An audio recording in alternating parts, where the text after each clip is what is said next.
Un Rolls-Royce Phantom 4 leva os convidados á ceremonia de benvida no Palacio Real del Pardo. Escoltado polo escuadrón de escolta real, chegan á Praza da Armería no coche que empregaron os reis o día da súa boda ou na proclamación de Felipe VI.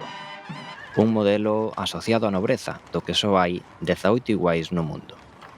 O rei Felipe cede á súa dereita aos seus convidados, reservándolles o espazo de máxima honra, e a mesma colocación que se repite durante os honores militares nunha tribuna custodiada polos alabardeiros.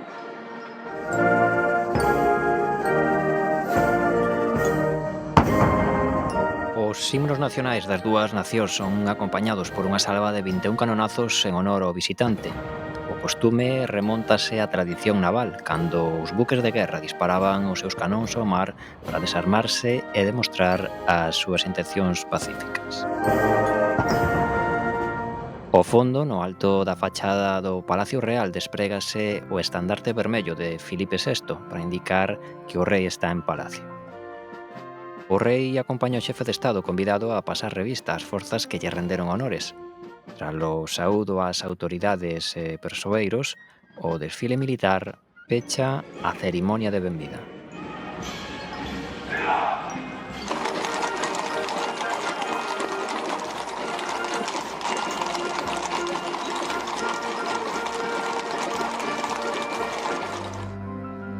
Un dos actos centrais de toda a visita de Estado é a cea de gala no Palacio de Oriente. O comedor de gala agarda os convidados que entran tras o saúdo dos reis. O rei Filipe encabeza a liña de saúdo, a continuación o convidado máis a súa dona, seguidos da raíña Leticia. Os reis e os convidados de honra son os últimos en entrar ao comedor, cada un acompañado do cónxuxe contrario, ata ocupar o seu lugar no centro da mesa.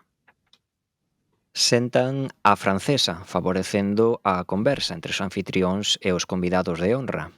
O rei reservando a súa dereita a dona do xefe de Estado visitante, a raíña sentada fronte ao rei, deixando a súa dereita para o máis ilustre dos convidados.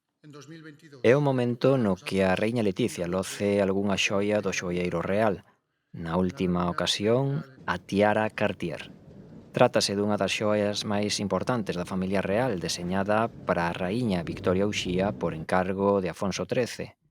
Non é unha das xoias de pasar, é dicir, reservadas para uso exclusivo das raíñas, senón que pode ser levada tamén por outros membros da familia real.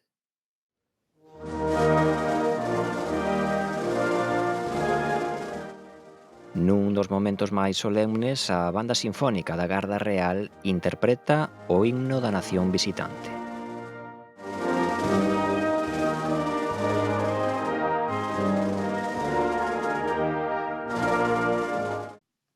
A mesa, de máis de 50 metros de longo e con capacidade para máis de 140 comensais, vístese con manteis de fío e adórnase con baixelas de época, candelabros de prata e centros florais baixos para non entorpecer as conversas.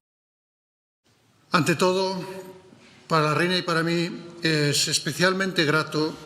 Antes da cea teñen lugar os discursos dos dous xefes de Estado presentes, unha intervención para reflectir a confraternidade entre as nacións e incidir nos intereses compartidos. Por España y Alemania, salud. Auf Deutschland und Spanien. Os discursos culminan cun brinde por un porvir unidos.